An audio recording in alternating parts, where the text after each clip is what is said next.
Hello बच्चों, स्वागत है आपका एक बार फिर से एफटी की स्टडी चैनल पे। आज मैं आपको क्लास 9 का इंग्लिश का मिड टर्म का जो पेपर है इसकी सॉल्यूशन कराऊंगा इस वीडियो में। इसका मैंने क्वेश्चन पेपर कंप्लीट डाल दिया है, उसमें मैंने आपको सॉल्यूशन नहीं कराए थे, सिर्फ क्वेश्चंस बताए थे। आज की इस वीडियो में मैं आपको इनके सेक्शन वाइज आपको एक एक करके सबके सॉल्यूशन बताऊँगा। तो आइए शुरू करते हैं और सबसे पहले हम देखते हैं सेक्शन ए। ठीक है, तो सेक्शन ए में आपको एक पैसेज दिया हुआ है।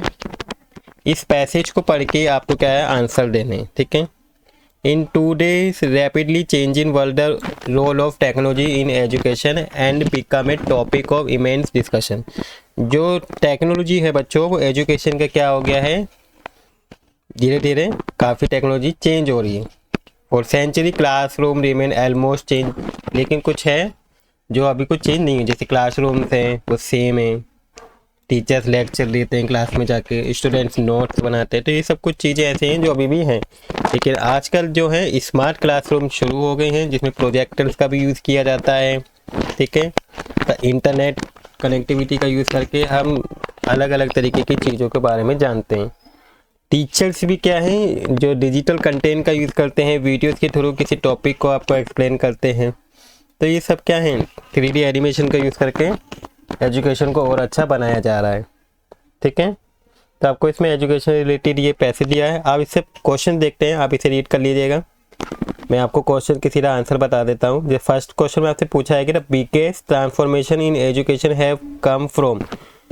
ठीक है, ये कहाँ से आया आपको देखो इसमें लिखा भी है, पैराग्राफ फर्स्ट में दे रखा है। देखिए ये रहा, अगर आप पैराग्राफ फर्स्ट देखेंगे तो जो बिगेस्ट वो आया है वो कहाँ से आया है आपका, ये देखिए, however the digital revolution has transform this tradition. तो किसने ट्रांसफर किया है, डिजिटल रिवोल्यूशन ने किया है। तो इसका आंसर क्या होगा बच्चों, डिजिटल रिवोल्यूशन होगा।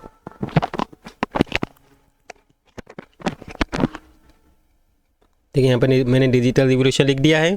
इसके बाद बच्चों आपका सेकंड क्वेश्चन है कि base on the passage how to teacher make learning more engaging with the technology.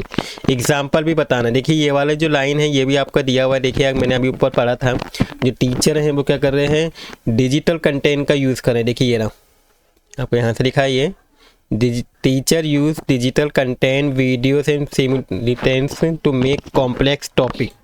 ठीक है, engaging and easier to understand. जो कॉम्प्लेक्स टॉपिक है उसको क्या कर रहे हैं, ईजी बनाने की कोशिश कर रहे हैं। जैसे एग्जाम्पल दे रखा है, फॉर इंस्टेंस का मतलब क्या होता है, एग्जाम्पल। इस क्वेश्चन में आपको एग्जाम्पल भी देना है। तो एग्जाम्पल में क्या है, जैसे ए science teacher can demonstrate volcanic eruption through 3D animation के थ्रू क्या कर रहे हैं, वो डिस्क्राइब करते हैं। ठीक है, तो आप एग्जाम्पल में ये लिखेंगे। इसके बाद बच्चों नेक्स्ट क्वेश्चन आपसे पूछा है, list 2 advantage of online learning platform. ठीक है, जो ऑनलाइन लर्निंग प्लेटफॉर्म से दो कौन कौन से फायदे हैं।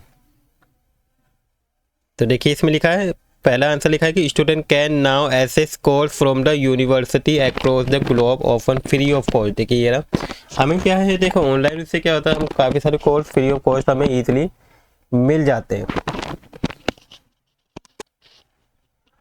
देखिए ये रहा, students can now access course from top university across the global often free of cost। तो एक एडवांटेज आपका ये हो जाएगा। ठीक है, सेकेंड एडवांटेज क्या है, ई बुक, डिजिटल लाइब्रेरीज, ठीक है, and language learning app have made knowledge accessible at the touch of a button. ठीक है, तो ये सारी चीज़ें भी क्या है आ गए हैं, जिससे क्या है हम नॉलेज को इंक्रीज कर सकते हैं। तो ये दो एडवांटेज है जो मैंने यहाँ पे लिखे। देखिए ना, e book, digital libraries and language learning app have made knowledge accessible at the touch of the button. इसके बाद बच्चों क्वेश्चन नंबर 4 है कि fill in the blank suitable with the reference to paragraph 4 को यूज़ करके आपको इस fill in the blanks को भरना है। तो देखिए पैराग्राफ 4 में दिया हुआ है, according to this passage technology should dash not dash. देखिए टेक्नोलॉजी शुड, अगर आप यहाँ पे देखेंगे पैराग्राफ 4 में तो आपको यहाँ पे दिख रहा है, देखिए technology should complement, first fill in the blanks में कंप्लीमेंट आ जाएगा, एंड सेकंड में बच्चों क्या आ जाएगा, रिप्लेस ट्रेडिशनल टीचिंग मेथड। ठीक है, तो यहाँ पे क्या आ जाएगा, रिप्लेस ट्रेडिशनल टीचिंग मेथड। इसके बाद फिफ्थ क्वेश्चन है कि substitute the underline phrase with the correct word from the paragraph 3। देखिए यहाँ पे एक वर्ड दे रखा है एसेसिबल। एसेसिबल का करेक्ट मीनिंग क्या है यहाँ पे लिखा हुआ है। तो एसेसिबल का मतलब क्या होता है, मौजूद होना, अवेलेबल होना। ठीक है, तो इसका आंसर क्या हो जाएगा बच्चों, ये हो जाएगा अवेलेबल होना। इसके बाद क्वेश्चन नंबर 6 है कि what problem does rural India face in adopting digital education. जो रूरल एरिया है वो किस प्रॉब्लम को क्या करते हैं, फेस करते हैं। ठीक है, तो आपका जो यहाँ पे देखिए, many rural area in India still lack stable internet connectivity. वहाँ पे है ही नहीं, कमी है, इंटरनेट कनेक्टिविटी नहीं, इसलिए नहीं है वहाँ पे। एंड मेकिंग ऑनलाइन जो लर्निंग है वो उनके लिए क्या हो पाती है, मुश्किल हो पाती है। तो ये देखिए आपके पैसेज में देखते हैं, पैसेज में लिखा हुआ है, मैं आपको दिखा देता हूँ। देखिए आप यहाँ से देखिए, ये रहा, many rural area in India still lack stable internet connectivity, making online learning, जिस वजह से क्या होता है उनका ऑनलाइन लर्निंग डिफ़िकल्ट हो रही है। ठीक है बच्चों, इसके बाद हम नेक्स्ट क्वेश्चन देखते हैं। आपसे अगला क्वेश्चन है क्वेश्चन नंबर 7 कि what role according to the passage can only teacher play in student. जो टीचर है वो स्टूडेंट के लाइफ में, इसमें टीचिंग में, एजुकेशन में क्या रोल प्ले करते हैं। ठीक है, तो आपको देखिए यहाँ पे लिखा हुआ है, अगर मैं इसको दिखाऊँ यहाँ पे देखिए, a teacher can inspire dream. जो स्टूडेंट्स के जो ड्रीम है वो कौन इंस्पायर कर सकते हैं, ओनली टीचर ही हैं जो उनको इंस्पायर कर सकते हैं। तो इसका आंसर यही होगा, a teacher can inspire dream. Next है बच्चों, complete the sentence with the correct response. The writer tone, जो राइटर का टोन है वो क्या कहना चाह रहे हैं। ठीक है, इस पूरे पैसेज को पढ़ के देखिए, उन्होंने एजुकेशन को ही बोला है कि आज जो एजुकेशन है वो बहुत हाई हो गई है। ठीक है, टेक्नोलॉजी के कारण। तो उन्होंने ये बोला, देखिए यहाँ से ये बताना चाह रहे हैं कि the ultimate goal should be create a balance system create किया है and that combine the efficiency of machine को बढ़ा रहा है with the empathy of women educator की वजह से। ठीक है, तो आपका इस आंसर में आप ये लिख देंगे। तो देखिए सारे आंसर आपको पैसे से इजीली मिलेंगे अगर आप बिल्कुल प्रॉपरली अच्छे से रीड करेंगे और समझेंगे, तो आपको ये 1 बाय 1 सारे आंसर आपको पैसे में मिल जाएंगे। इसके बाद आपका सेकंड क्वेश्चन आता है बच्चों, ये भी पैसे से ही। यहाँ पे आपको प्लास्टिक पोल्यूशन बैग्स हैं, उनसे क्या क्या पोल्यूशन हो रहा है, क्या क्या हार्म्स हो रहे हैं वो दे रखा है कि plastic pollution has become one of the most pressing environment issue बन चुका है। Light weight and inexpensive and durable plastic is used in almost every aspect modern life में यूज़ होता है। पैकेजिंग में, बोतल में, जितने में इलेक्ट्रॉनिक डिवाइसेस होते हैं इन सब में इनका यूज़ होता है। This very quality make it harmful to planet को भी हेल्प, मतलब नुकसान पहुँचाते हैं। एंड प्लास्टिक वे डज नॉट डिकम्पोज, वो जो प्लास्टिक के जो बैग्स होते हैं, ठीक है, या वेस्टेज होती हैं, उसको हम इजीली डिकम्पोज नहीं कर पाते हैं सालों साल। अकॉर्डिंग टू यूएन रिपोर्ट के अकॉर्डिंग जो वर्ल्ड है वो over 400 million ton of plastic क्या करते हैं, वेस्टेज बनती है। एंड 40% ऑफ इस single use plastic. Every year around 11 million ton of plastic enter का ओशन के अंदर भी देखने को मिलता है। तो इसका इम्पैक्ट भी पड़ता है मरीन लाइफ, मतलब जो पानी के अंदर जितने में, जैसे सी टर्टल क्या करते हैं, प्लास्टिक बैग्स को जेली फिश समझ लेते हैं। ठीक है, एक ही इम्पैक्ट पड़ता है। सी बर्ड्स क्या है, उन बर्ड मर जाते हैं जो प्लास्टिक के बोतल कैप को खाने से। And whale are often found, whale के जो अंदर होता है अक्सर उनके पेट के अंदर क्या पाया जाता है, फुल ऑफ प्लास्टिक का पाया जाता है। Micro plastic टिनी fragment less than 5 mm से भी साइज का होता है। ये भी क्या है, सी फूड, ड्रिंकिंग वाटर, इन सब में देखने को मिलते हैं।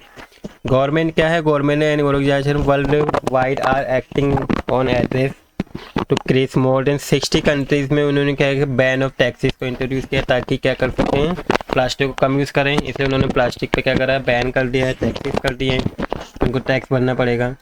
इनकरेज रिसाइकलिंग फॉरेस्टिंग को गवर्नमेंट क्या कर रही है, इनकरेज कर रही है।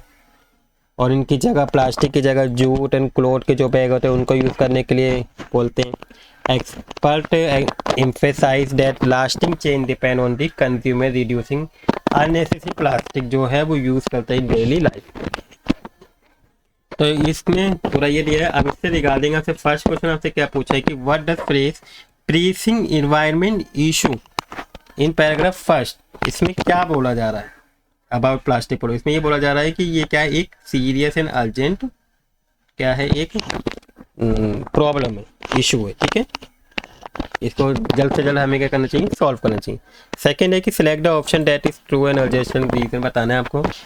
बाय 2050 देयर वर, ठीक है, 2050 there could be more plastic than fish in the ocean by weight, ठीक है। ये हमने देखा, ऊपर लिखा भी है हमने, आपने अभी पढ़ा था, देखिए ये दिया हुआ आपका, अगर आप देख पाए तो 2050।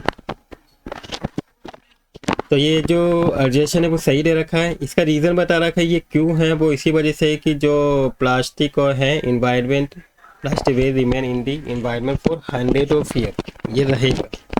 तो ये भी क्या है आपका सही है, यानी कि जो अर्जेशन और रीज़न सही है और ये सही एक्सप्लेनेशन कर रहा है, इसी कारण ऐसा है। नेक्स्ट है आपका स्टेट एनी 2 हार्मफुल इफेक्ट बताने, अभी हम मैंने पढ़ा है, ठीक है। सी बर्ड्स क्या है, मर रहे हैं प्लास्टिक कैप्स को खा के, एंड वेल्स के पेट में, स्टमक में क्या है, प्लास्टिक पाया जा रहा है, ठीक है। तो ये इस पर इफेक्ट पड़ रहा है, देखिए ये रहा। आप ये भी लिख सकते हैं इसमें, sea turtle mistake plastic bag for jellyfish, वो क्या करते हैं, प्लास्टिक बैग्स को, जो सी टर्टल्स होते हैं वो जेलीफिश समझ के खा लेते हैं। तो ये भी हार्मफुल इम्पैक्ट है। एक सेकेंड ये, ठीक है, इन तीनों में से कोई भी लिख सकते हैं। इसके बाद बच्चों नेक्स्ट है कि pick the option that is closer in meaning to word devastating.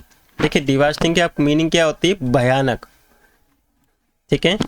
अब भयानक की इसमें से कौन सी इसकी मीनिंग है, पैराग्राफ 3 में दे रखा, तो ये क्या है, डिस्ट्रक्टिव है, जिसका मतलब भी क्या होता है, विनाशकारी होता है। तो डिवास्टिंग की मीनिंग क्या हो जाएगी बच्चों, डिस्ट्रक्टिव होगी।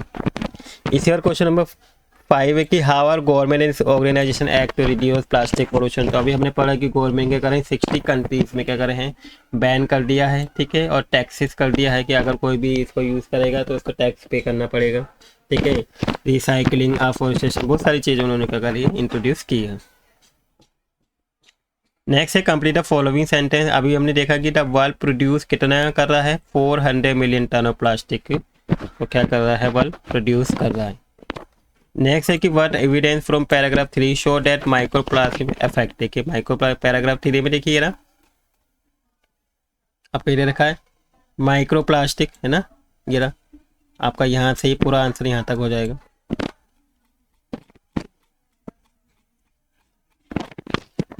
इसके बाद आपको दिया हुआ है कि complete the following suitable according the passage expert believe that lasting change in plastic use will only when consume reducing unnecessary plastic in use daily life, ठीक है। तो ये आपके यहाँ दिया हुआ, देखिए ये रहा, अगर आप यहाँ पे देख पाएंगे, ये रहा, देखिए change depend on the consumer reducing unnecessary plastic use in their life. तो अगर अननेसेसरी प्लास्टिक का अगर कंज्यूमर का अगर रिड्यूस कर दें, मतलब उनका यूज़ करना कम कर दें, ठीक है, डेली लाइफ में, तो काफ़ी सारी हम इसको इम्पैक्ट को रोक सकते हैं, ठीक है बच्चों। तो इसका आंसर है, तो ये था आपका सेक्शन है जिसमें मैंने आपको दोनों पैसेज बता दिए हैं और आंसर भी समझा दिए हैं, और आंसर किस तरीके से हम पैसेज के आंसर से ढूंढते हैं, निकालते हैं, वो भी मैंने आपको समझा दिया है अच्छे से। आई हो आपको अच्छे से समझ में आ गया होगा सेक्शन है, और आपको वीडियो भी अच्छी लगी होगी। बच्चों अगर आपको वीडियो अच्छी लगी तो प्लीज़ वीडियो को लाइक कर दीजिएगा, और अगर आप इस चैनल पर नए हैं बच्चों तो फिर चैनल को सब्सक्राइब कर दीजिएगा, और अपने दोस्तों के साथ भी इस वीडियो को ज़रूर शेयर कीजिएगा ताकि उनकी भी हेल्प हो सके और वो भी इस तरह के पैसेज को जो आते हैं एग्जाम में उनको अच्छे से समझ सकें।